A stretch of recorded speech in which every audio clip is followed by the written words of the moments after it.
Bonjour et merci à vous tous de vous savoir très nombreux devant vos petits écrans. Bienvenue dans l'Alécou et surtout dans la rubrique Flashback. Flashback reçoit ce matin Monsieur Annour Omar Afandi, alias Bobby, avec qui nous allons nous entretenir surtout sur le culturel dans les années 60, 70 et 80. Bonjour Annour Bobby. Bonjour. Et ma question, c'est savoir pourquoi Annour Bobby. Eh bien, Annour Bobby, c'est un ami qui m'a donné ses noms. Quand j'ai pratiqué les taekwondo, donc il a trouvé que j'avais des longues jambes, comme j'étais grande de taille. Et raison pour laquelle d'abord j'ai commencé à pratiquer le taekwondo, c'était pas parce que je voulais me battre, mais non, j'étais un peu frêle, donc pas très musclé. Et il fallait se battre. Bobby, ça fait partie de la boîte de nuit.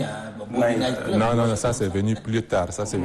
Donc c'est par rapport à Bobby Kim. C'est un acteur noir américain qui faisait des films karaté et tout ça. Donc il avait de longues rallonges, donc comme on disait. Et donc je faisais le taekwondo et il m'a donné le nom de Bobby. Il disait qu'on se ressemblait. Dit-on que dans les années 84-5, vous êtes un grand styliste, pour ne pas dire tailleur. Vous avez cousu du genre de pantalon. C'était même votre marque. Hein? On parle de Bowling. Bon, Bowling, c'est une création qui m'a été inspirée par un film cow-boy. Et je voyais les cow-boys qui portaient une sorte de protège pour leurs jeans en peau. Donc quand on l'attache ici au niveau des genoux, ça laisse des bavettes comme ça qui s'élèvent quand on marche. Ça fait comme l'oreille de l'éléphant. Voilà. Donc et ça m'a inspiré dans un film. Je me suis dit mais pourquoi pas faire le pantalon lui-même.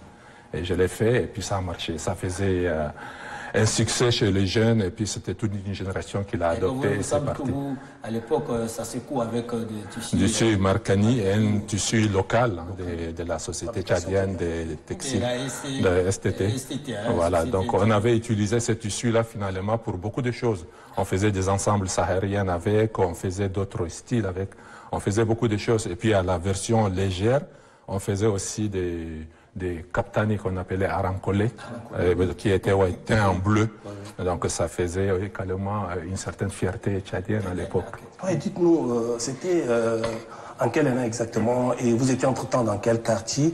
Et aussi parlez-nous de votre très jeune âge. Bon, moi je suis né au quartier Gardolet, actuellement hôpital mère et enfant, et donc j'ai grandi là, j'ai fait école centre, CG2, lycée.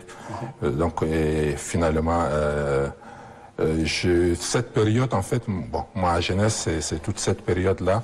Et mon enfance, ma jeunesse, mon adolescence, c'est dans les années 79, 78, quelque chose comme ça. Là, on était un peu jeunes, voilà.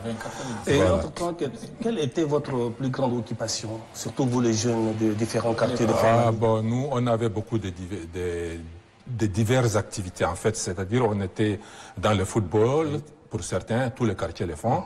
On avait des organisations de ce qu'on appelle club, mais d'autres appellent ça aujourd'hui le brain, c'est ça? Voilà, mais nous on organisait ça nous-mêmes. Nous, c'est nous qui cotisons l'argent, qui fixons un taux et qui cotisons pour organiser cela.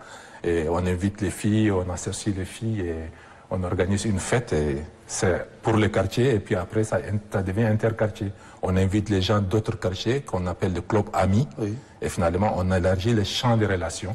Mais ce n'était pas dans l'intention de nouer seulement des relations, mais aujourd'hui on est en train de capitaliser une certaine valeur de cette amitié, de cette relation qui ont été tissées à cette époque, mais aujourd'hui, c'est vraiment quelque chose de très fort entre nous. Et comment l'organisation de ces soirées dansante que vous avez l'habitude d'appeler ça communément boom ou encore réception? Comment les jeunes se retrouvaient, comment vous cotisiez et comment ça se passe exactement dans quel on s'organisait entre président, trésorier, commissaire aux comptes, etc. Et on avait également des journalistes, des gens qui venaient animer la soirée. Et le président fait aussi un discours. C'est une école en fait de leadership aussi aujourd'hui, parce qu'aujourd'hui il faut aller quelque part pour apprendre la parole en public avec de l'argent. Et nous on faisait ça de manière ludique, mais quand même de manière tout à fait constructive pour notre jeunesse, sans avoir la conscience qu'on était en train de se construire soi-même. Mais on s'est construit quand même.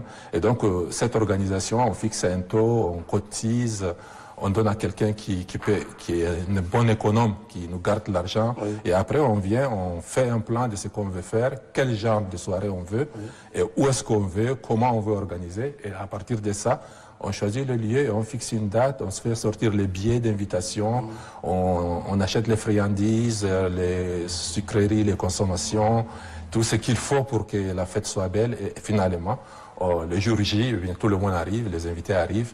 Et on a aussi des choses qu'on organise comme des petites surprises pour les Miss et élections Miss et tout ça. Ah oui, on fait élire une Miss comme ça fait une surprise de la soirée, mais il faut agrémenter cela avec quelque chose, un cadeau qui se différencie par rapport aux autres blocs. Oui, c'est la différence. Dans les années 82, 3, 4, avec, c'est pas la danse, il faut parler du street dance, le break dance, le smurf dance.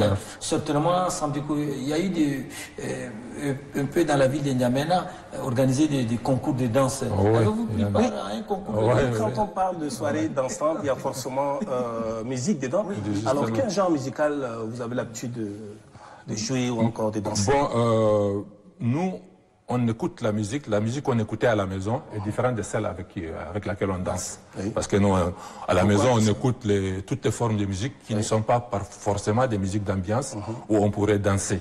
Ça, c'est par respect aux parents ou bien... Non, c'est une question de sélectivité de chacun. Oui. Chacun a un goût de musique du genre rock, slow, soukous, rumba, salsa, etc.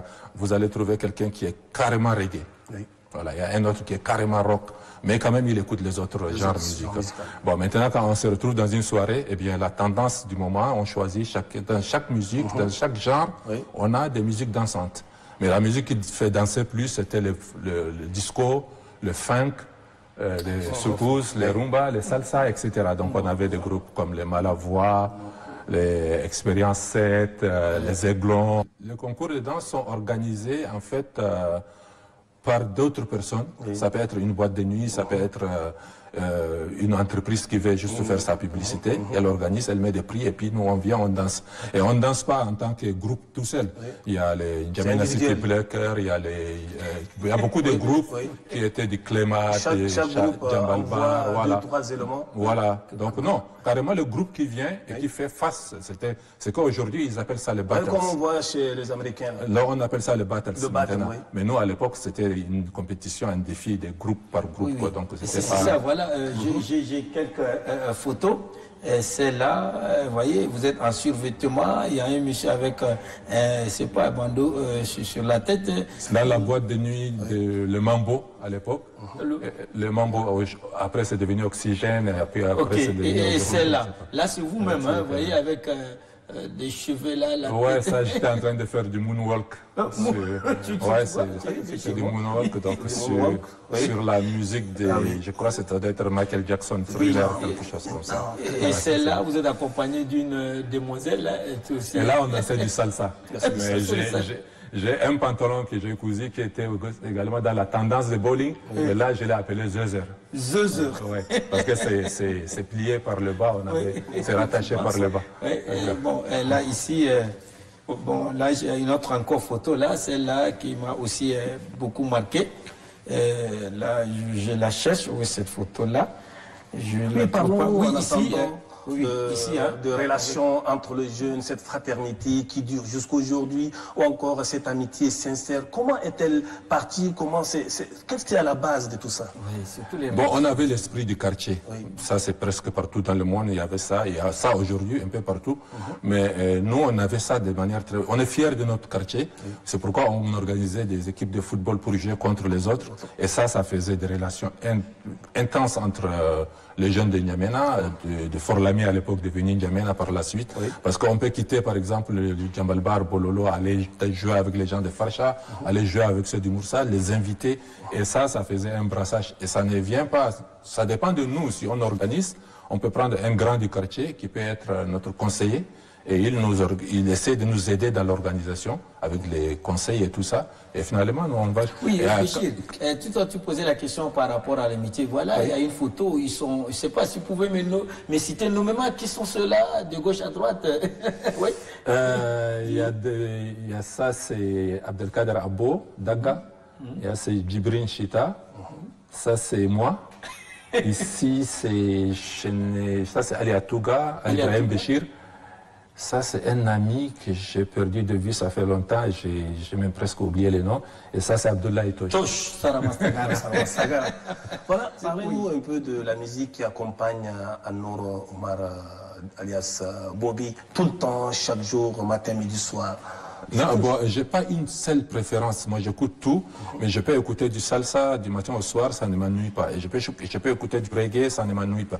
Mais je varie, j'écoute du tout. J'écoute même de la musique soudanaise, hein. Parce qu'avant, si tu fais ça, tu peux te déplacer. D'abord, oui, tu fais, c'est comme ça, et puis après, ça c'est le robotique. On fait le robotique, voilà. On fait du robotique. Ça c'est Mike Patterson. Je te le passe. Et tu prends, et puis je prends. Je peux te voir debout. Non, je peux le faire assis. On n'a pas besoin de s'élever. Tu dois passer parce que là, ça commence par toi, parce que c'est toi qui as fait. Mais généralement, ça commence par ici. Oui, généralement, ça vient comme ça, et puis voilà, et puis tout, voilà. Et puis les traces, tout ça. Si je oui, et puis après, on fait ça. Et le caméraman, lui, il fait ça. Non, on avait, par exemple, tu peux faire ces mouvements. Donc, tu vois, c'est celui qui arrive souvent et que toute la jeunesse est habituée. Non, tu fais comme ça, comme si tu étais transport.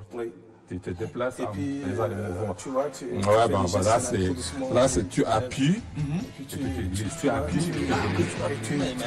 Tu appuies, tu vas. Voilà, c'est présent. Tu vois l'équilibre. On trouve vraiment de groupes de jeunes qui sont entraînés par un grand frère surtout. Il y a des aînés qui forment les jeunes à danser ces genres de musique-là. Et quelquefois, on met ça dans la rue pendant les événements, pendant les fêtes nationales. On essaie d'organiser ce genre de compétition-là en pleine rue. Et ça a amené les jeunes à se concurrencer entre eux.